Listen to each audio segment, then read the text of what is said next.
Fortune synergy YouTube channel में आज आपका बहुत बहुत स्वागत है। आज बात करते हैं प्रेम।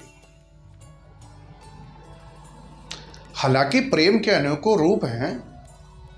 एक संतान का माँ के प्रति, माँ का संतान के प्रति वो ममता बन जाता है।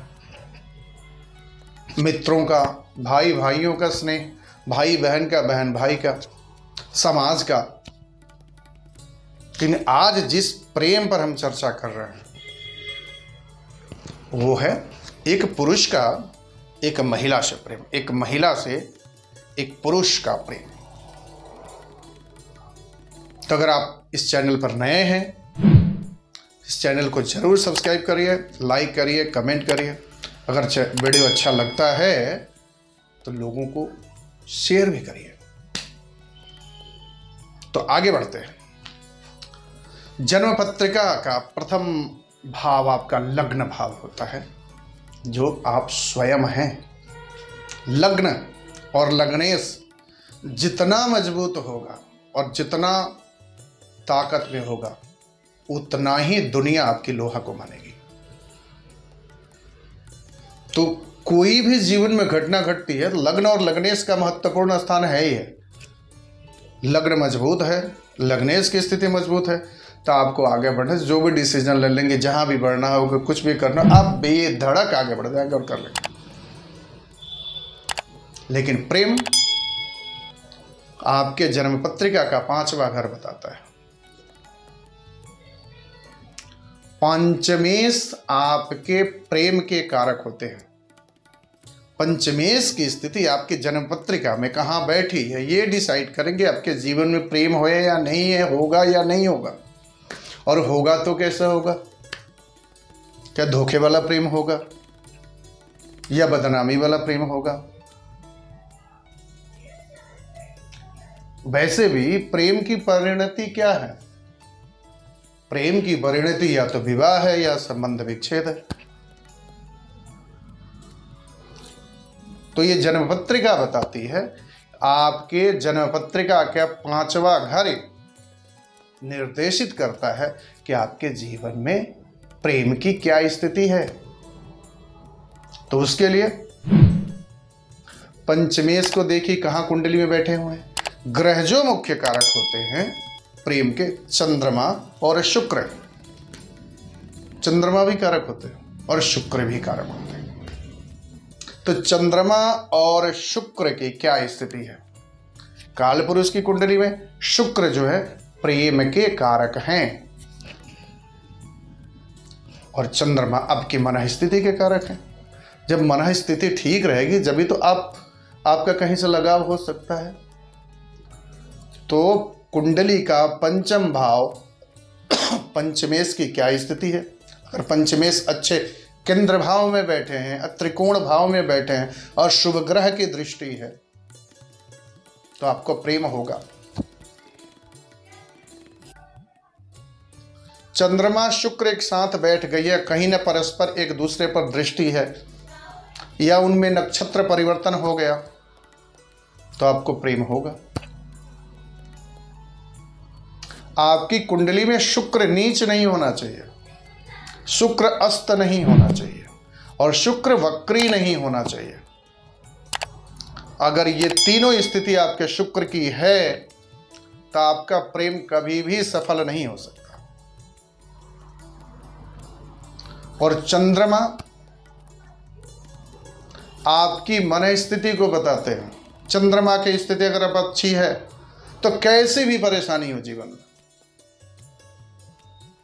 आप उसको निकाल लेंगे। और चंद्रमा अगर कमजोर है कुंडली में, बाकी ग्रह कितने भी अच्छी स्थिति में है, सफलता आपको मिलेगी, ये भी संशयात्मक स्थिति बनेगी। तो सबसे पहले आपका लग्नेश को पाप कर्तरी योग में नहीं होना चाहिए, केम द्रुम दोष नहीं लगना चाहिए, आपकी जन्म पत्रिका के 6, 8, 12 भाव में नहीं होना चाहिए। चंद्रमा पर उसके मित्र ग्रहों या शुभ ग्रहों की अच्छी दृष्टि होनी चाहिए। तो आप देखेंगे कि आप जीवन में आपकी प्रेम की परिणति आपका विवाह में हो जाएगा और आपका विवाह और आप दोनों का साथ बहुत अच्छा चलेगा।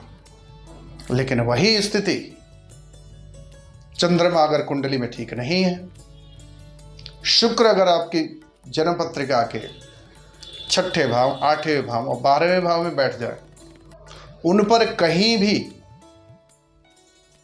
मैलेफिक प्लैनेट्स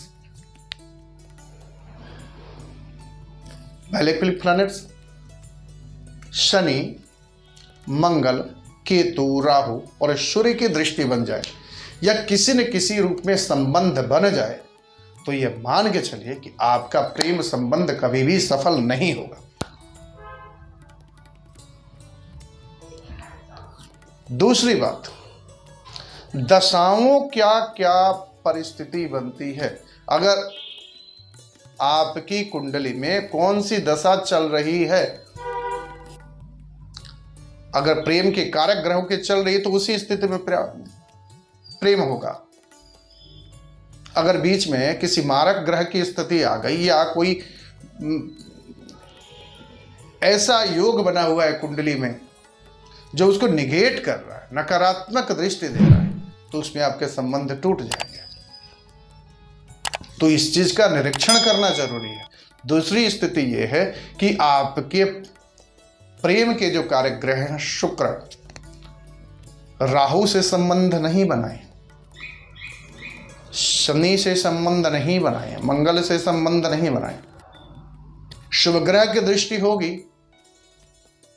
तो प्रेम सफल होगा, और पापी ग्रहों की दृष्टि होगी, कोई ना कोई ऐसी स्थिति बन रही हो कि जुड़ाव बन रहा हो, तो आपका प्रेम कभी भी सफल नहीं होगा। तो अपना सही दिशा निर्देशन किसी अच्छे ज्योतिषी विद्वान से दिखा करके ले जीवन में आगे बढ़े, नहीं तो जीवन भर परेशान रहेंगे और जीवन में कभी भी सुकून नहीं मिलने वाली है। ये आपकी स्थिति में नहीं है। अब जितने लोग हैं जन्म पत्रिका की स्थिति को तो जानते नहीं, लेकिन जो लोग पीड़ित हैं कहीं ना कहीं उनका लग्नेश भी पीड़ित होगा, कहीं ना कहीं उनका चंद्रमा भी पीड़ित होगा। तो इस परिस्थिति में अगर आप परेशान हैं और इस परेशानियों से निकलना चाहते हैं तो किसी व्यक्ति से मिलिए और अपने जन्मपत्र का निर्धारण करिए, तो देखेंगे कि सही मार्गदर्शन आपको जीवन में निर्णय लेने में एक बड़ा मील का पत्थर साबित होगा और आपका समय, पैसा या आपका लक्ष्य कभी भटकेगा नहीं। तो इन सारी ग्रहों की स्थिति लग्न पत्रिका पर, नवमांश पत्रिका पर जरूर देखें और उसके हिसाब से कोई निर्णय लें, उसके हिसाब से कोई आगे बढ़े। चलिए, धन्यवाद।